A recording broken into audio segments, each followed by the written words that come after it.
أعوذ بالله من الشيطان الرجيم. بسم الله الرحمن الرحيم. لقد أنزلنا آيات مبينات والله يهدي من يشاء إلى صراط مستقيم. ويقولون آمنا بالله وبالرسول وأطعنا ثم يتولى فريق منهم من بعد ذلك وما أولئك بالمؤمنين. وإذا دعوا إلى الله ورسوله ليحكم بينهم إذا فريق منهم معرضون. وإن يكن لهم الحق يأتوا إليه مذعنين. أفي قلوبهم مرض أم ارتابوا أم يخافون أن يحيف الله عليهم ورسوله بل أولئك هم الظالمون. درود شريف. اللهم صل على سيدنا محمد رب زدني علما.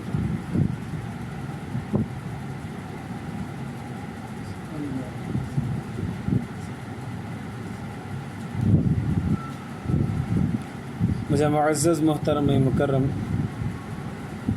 मुजाहिद मुवहिद भाइयों दोस्तों बुज़ुर्गों,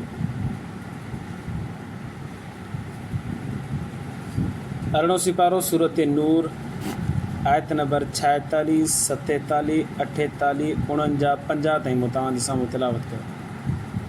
इन आयतुनि जे अंदरि अल्लाह तबारक व तआला मुनाफ़िक़ीन जी हिकिड़ी ख़सलत ज़िक्र फ़रमाई आहे।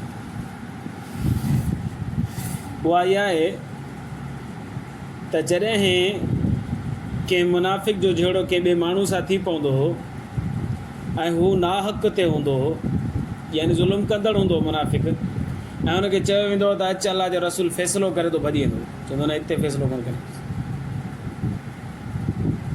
ऐं जॾहिं पाण हक़ ते हूंदो हो पोइ तकिड़ो तकिड़ो ईंदो, हा हा भले नबी साईं फ़ैसिलो कर। हुनखे ख़बर हुई त नबी साईं जन हक़ जो फ़ैसिलो फ़रमाईंदा, पर पाण जॾहिं ज़ालिम हूंदो न त पोइ भॼी वेंदो, चवंदो न न ॿिए ॾे हलूं, हुन ॾे हलूं, हुन ॾे हलूं। ऐं जॾहिं नबी करीम सल्लल्लाहु अलैहि वसल्लम ॾे फ़ैसिले जे लाइ सॾियो वेंदो, ही पाण हक़ ते हूंदो, पोइ तकिड़ो तकिड़ो मुनाफ़िक़ जी आदत हुई। इरशाद बारी ताला लक़द अंज़लना आयातिन मुबय्यनात, अलबत्ता तहक़ीक़ असां नाज़िल कयोसीं आयतुनि खे जेके खोले खोले बयानु करण वारियूं। वज़ाहत सां अल्लाह तबारक व तआला हर ॻाल्हि खे कलाम मुक़द्दस में ज़िक्र फ़रमाए छॾियो। वल्लाहु यहदी मन यशाउ इला सिरातिन मुस्तक़ीम, अल्लाह हिदायत ॾींदो आहे उनखे जंहिंखे चाहींदो आहे सिरात मुस्तक़ीम जी, राह रास्त जी जंहिंखे चाहींदो आहे उनखे हिदायत ॾींदो आहे। हिन मां मुराद उहे माण्हू आहिनि जेके तलब नथा रखनि हिदायत जी, पोइ अल्लाह पंहिंजे फज़ल सां कंहिंखे हिदायत ॾेई छॾे त ॾेई छॾे। बाक़ी जेके तलब रखनि था उन्हनि खे यकीनन हिदायत मिले थी। दिलि में शौक़ु हुजे त असांखे राह रास्त मिले, नेकी जी ज़िंदगी मिले, ऐं जुस्तजू बि कनि ऐं अल्लाह खां दुआऊं बि घुरनि, अल्लाह सां हुनखे रस्तो ॾींदो। बाक़ी जेके शौक़ु न हूंदो, पोइ हाणे हुनजी मर्ज़ी, अल्लाह तबारक व तआला जी मर्ज़ी, वणेसि त हुनखे हिदायत ॾे, वणेसि त न ॾे। अल्लाह पंहिंजे फज़ल सां कंहिंखे बि हिदायत ॾेई सघे थो। अॻिते अल्लाह से फरमायो यक़ूलून आमन्ना, माण्हू चवनि था असां ईमान आंदो आहे कंहिंजे मथां, बिल्लाह अल्लाह जे मथां, व बिर रसूल ऐं नबी सल्लल्लाहु अलैहि वसल्लम जे मथां, व अताअना ऐं असां हुनजा फर्मा बरदार बि आहियूं। असां ईमान आंदो आहे अल्लाह जे मथां बि ऐं नबी साईं जे मथां बि, ऐं असां हुनजा फर्मा बरदार बि आहियूं। अल्लाह से फरमायो सुम्म यतवल्ला फरीक़ुम मिनहुम, पोइ उन्हनि मंझां हिकिड़ो फ़रीक़ अहिड़ो बि आहे, मिन बाद ज़ालिक, उन्हनि खां बाद में फिरी थो वञे, छो त असां ईमान आंदो अल्लाह जे मथां, रसूल जे मथां, असां फर्मा बरदार आहियूं, पर फिरी थो वञे। अब तो ईमान आंदो आहे त तूं अच न, तूं हिते अचण लाइ तयारु कोन्हे। वमा उलाइका बिल मोमिन, अल्लाह से फरमायो ईमान आंदो ई कोन अथनि, चवनि था असां ईमान आंदो, हक़ीक़त में ईमान कोन आंदो।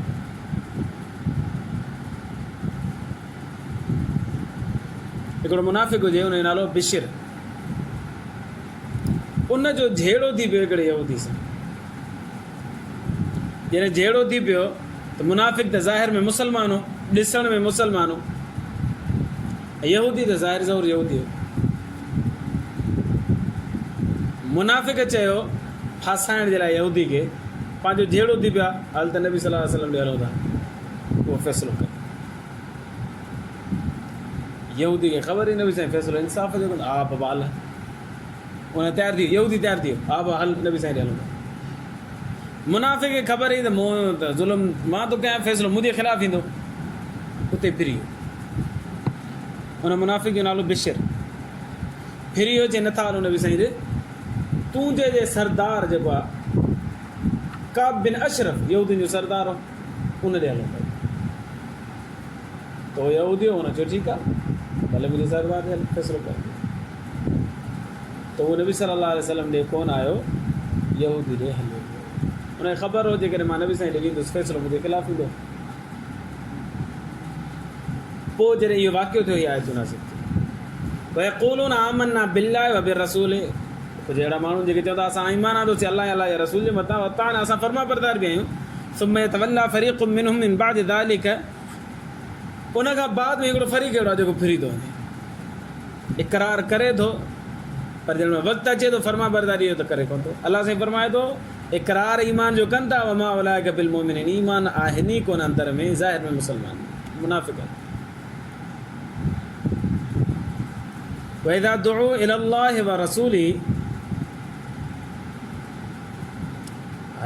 ज़रूरी आहे नंबर 1 अलाह जे मथां ईमान हुजे, नंबर 2 नबी साईं जे मथां ईमान हुजे, नंबर 3 फर्मा बरदारी बि इन्हनि जी हुजे। ये ईमान जी शर्त आहे। मुनाफ़िक़ अल्लाह ते बि ईमान आणींदो, नबी साईं ते बि ईमान आणींदो ज़ाहिर में, पर फर्मा बरदारी न कंदो। ज़ाहिर में करे बि छॾींदो, पर दिलि सां कोन मञींदो। अल्लाह ऐं अल्लाह जे रसूल जी फर्मा बरदारी बि करणी आहे। मुनाफ़िक़ माण्हुनि खे ॾिसंदो त फर्मा बरदारी कंदो, अकेलो हूंदो त फर्मा बरदारी कोन कंदो। नबी करीम सल्लल्लाहु अलैहि वसल्लम जे ई दौर में हिकिड़े ॿिए यहूदी जहिड़ो मामिलो थियो, मुनाफ़िक़ जो मामिलो थियो। मुनाफ़िक़ जो ऐं हिकिड़े यहूदी जो जहिड़ो थी वियो पाण में, वटि पकड़ वटि पकड़ वटि पकड़। यहूदी चयो त हल तुंहिंजे पैगम्बर नबी सल्लल्लाहु अलैहि वसल्लम ॾे हलो था फ़ैसिले कराइण ते। मुनाफ़िक़ जो हल हलो, आप मिली सिरी करे नबी सल्लल्लाहु अलैहि वसल्लम ॾे। अल्लाह जे रसूल सल्लल्लाहु अलैहि वसल्लम फ़ैसिलो यहूदी जे हक़ में ॾेई छॾियो। यहूदी जे हक़ में फ़ैसिलो अची वियो, मुनाफ़िक़ परेशान थी वियो, हीअ कमु ग़लति थियो। ॿाहिरि निकिता साईं जन खां फारिग थी थोरो ॿाहिरि निकिता त मुनाफ़िक़ चयो त नबी सल्लल्लाहु अलैहि वसल्लम सॼो ॾींहुं मस्जिद में वेठा, साईं खे कहिड़ी ख़बर। अहिड़े माण्हू खां फ़ैसिलो करायूं था जेको जहां दीदा हुजे, मुल्कनि में हलियो हुजे। हज़रत उमर ॾे हलूं था पिया, उनखे माशरे में उथण वेहण जी ख़बर आहे, नबी सल्लल्लाहु अलैहि वसल्लम सॼो ॾींहुं मस्जिद में, उनखे कहिड़ी ख़बर। नऊज़ बिल्लाह। हज़रत उमर रज़ी अल्लाह ताला यहूदी चयो त डिॼे बि यहूदी, हज़रत उमर जो दबदबो रोबो। यहूदी चयो त फ़ैसिलो मुंहिंजे हक़ में आयो आहे ऐं हक़ ते आहियां मां, हलो हलो हलो। आया हज़रत उमर जे दरवाज़े, यहूदी अची रड़ियूं कयूं, साईं हे हमरा आहे मुंहिंजो यहूदी जो पुटु मुंहिंजो हक़ खाधी थो वञे, महिरबानी करे मूंखे हक़ वठी ॾियो। हज़रत उमर जन यहूदी खे ॾिठो, यहूदी ॾकणु शुरू थी वियो सफ़ा, दिलि झले करे ॻाल्हाई, चई साईं तकड़ि न कजो, मुंहिंजी ॻाल्हि ॿुधो। पहिरियां ई जेको माण्हू अथव न, इहो मूंखे नबी साईं ॾे वठी हलियो, तव्हांजे पैगम्बर ॾे वठी हलियो, उन मुंहिंजे हक़ में फ़ैसिलो ॾिनो, हाणे तव्हांजी मर्ज़ी जेको फ़ैसिलो कयो। ॻाल्हि जेका हिन ॿुधायो आहे ईअं ई। हज़रत उमर रज़ी अल्लाह अन्हु मुनाफ़िक़ खे ॾिठो, हा पहिरियां विया नबी सल्लल्लाहु अलैहि वसल्लम, हा साईं जन छा फरमायो, साईं फ़ैसिलो साईं जन जे अॻिते मिलणो। पोइ साईं हज़रत उमर फरमायो मोॾे छो आया, चई साईं नबी सल्लल्लाहु अलैहि वसल्लम सॼो ॾींहुं हिकिड़े पासे आहे न, तव्हां मुल्क में हलो फिरो था पिया, तव्हांखे माशरे जी ख़बर आहे, इन करे फ़ैसिलो तव्हां लिखंदासीं। हज़रत उमर रज़ी अल्लाह अन्हु फरमायो अॼु उमर उहो फ़ैसिलो कंदो हुयो, दुनिया क़यामत ताईं यादि रख। वियो घरां वञी तलवार खणी आयो, बग़ैर कंहिं तहमुल जे हुन जी सिसी लाहे छॾी, मुनाफ़िक़ मारे छॾीसि उते, सिसी अलॻि धड़ अलॻि तड़पे पियो। अमर वियो, अब रड़ पंहिंजे माशरे मदीने मुनव्वरा जे अंदरि हज़रत उमर बाबा मुसलमान मारे छॾियो, हज़रत उमर मुसलमान मारे छॾियो, हज़रत उमर कलमे गो मारे छॾियो, हज़रत उमर ईमान वारो मारे छॾियो। ख़बर पई नबी सल्लल्लाहु अलैहि वसल्लम साईं जन माण्हू मोकिलियो, उमर हेॾे हाज़िर थियो, हज़रत उमर रज़ियल्लाहु अन्हु हाज़िर थियो। नबी सल्लल्लाहु अलैहि वसल्लम फरमायो ईमान वारो कलमो पढ़ंदड़ तो हुनखे छो मारियो? एतिरे में कलाम मुक़द्दस नासिल थियो। हज़रत उमर जवाब न ॾिनो, अलाह से वही नासिल फरमायो फला व रब्बिक ला युमिनून हत्ता युहक्किमूक फीमा शजर बैनहुम। उहो माण्हू ईमान वारो ई कोन्हे जंहिंजे बि दरमियान में नबी सल्लल्लाहु अलैहि वसल्लम फ़ैसिलो करे उहो तस्लीम ई न करे। त उमर जेको मारियो आहे न इहो ईमान वारो न हुयो, मुनाफ़िक़ हुयो, सुठो कयो। नबी सल्लल्लाहु अलैहि वसल्लम फरमायो उमर इहो हदर आहे क़तल, जान छुटी बसि ठीकु आहे, कुझु बि न थींदो, हक़ीक़ी माण्हू तो मारियो आहे मुनाफ़िक़, लिहाज़ा सही कयो। त मुनाफ़िक़ पंहिंजे हक़ में फ़ैसिलो ॾिसंदा त पोइ नबी सल्लल्लाहु अलैहि वसल्लम ईंदा, जेकॾहिं पंहिंजे मुखालिफ़त में ॾिसंदा त ईंदा ई कोन, जेकॾहिं फ़ैसिलो मुखालिफ़त में बि हले त तस्लीम कोन कंदा। इहा मुनाफ़िक़ जी आदत हुई। अलाह से फरमायो इज़ा दुऊ इलल्लाहि व रसूलिही, जॾहिं मुनाफ़िक़ीन खे सॾो थियो वञे अलाह ऐं अलाह जे रसूल जी तरफ़, लियहकुम बैनहुम, तव्हां त नबी साईं जन उन्हनि जे दरमियान में फ़ैसिलो कनि। इज़ा फ़रीक़ुम मिनहुम मुअरिज़ुन, त उहे फ़रीक़ जेके मुनाफ़िक़ आहिनि उहे मुंहुं मेरे मोड़े तव्हांजे न साईं असां कोन फ़ैसिलो वठणु करणु ईंदासीं। व इन यकुल लहुमुल हक़ यअतू इलैहि मुज़अनिन, ऐं ॾिसनि पिया न त असां हक़ ते आहियूं, जहिड़े में मुनाफ़िक़ यहूदी सां हुजे या मुसलमान सां हुजे या कंहिं ईसाई सां हुजे, ॾिसनि पिया असां हक़ ते आहियूं त पोइ तकड़ा तकड़ा भॼंदा पिया अचनि, साईं फ़ैसिलो तव्हां कयो, साईं अलाह या रसूल फ़ैसिलो तव्हां कयो। इहे नबी साईं हेॾे फ़ैसिलो करणु छो न पिया अचनि? नंबर 1 अफ़ी क़ुलूबिहिम मरज़ुन, छा दिलि में मर्ज़ हुयो? नंबर 2 अमिरताबु, या उनखे शक हुयो त नबी साईं जन हक़ीक़ी नबी न आहिनि। नंबर 3 अम यख़ाफ़ून अन यहिफ़ल्लाहु अलैहिम व रसूलुहु, या उन्हनि खे ख़ौफ़ हुयो त अलाह ऐं अलाह जो रसूल हिननि सां ज़ुल्म कंदो। इन टिनिनि मां कहिड़ी ॻाल्हि हुई? दिलि में मर्ज़ हुन, कुफ़र, यकीनी कुफ़र जो मर्ज़, मुनाफ़िक़त वारो मर्ज़, उन जे करे न पिया अचनि, या शक शुबो हुन नबी साईं जन सचो नबी न आहे, नऊज़ बिल्लाह मिन ज़ालिक, या ख़ौफ़ हुन त अलाह ऐं अलाह जो रसूल असां सां इंसाफ़ कोन कंदो, ज़ुल्म कंदो। अलाह साईं फरमायो न, इन करे न, बल उलाइका हुमुज़ ज़ालिमून, इन करे न पिया अचनि जो हू पाण ज़ालिम हुया, हुननि खे ख़बर हुई त असां ज़ुल्म कयो आहे, फासंदासीं, असांजो फ़ैसिलो असांजी मुखालिफ़त में ईंदो, इन करे कोन पिया अचनि। बाक़ी रहियो ईमान वारनि जो मसइलो। ईमान वारनि जॾहिं नबी सल्लल्लाहु अलैहि वसल्लम ॾे अचनि, फ़ैसिलो हुननि जी हिमायत में हुजे या मुखालिफ़त में हुजे, उहे चवनि पिया अताअना समिअना व अताअना, अलाह असां ॿुधोसीं बि सही, फर्माबरदारी बि कयूं था, जेको फ़ैसिलो आहे असांजे अखि। इन जे मदे मुक़ाबले में ईमान वारनि जे मुक़ाबले में वरी मुनाफ़िक़ीन जे मुक़ाबले में ईमान वारनि जो तज़किरो अलाह साईं अॻियां आयतुनि में फरमाए थो। उहो आईंदा दर्स में बयानु कंदासीं। अलाह खां दुआ अलाह ईमान जी ज़िंदगी ईमान ते मौत नसीब फरमाए। व आख़िर दावाना अल्लाहुम्मा लक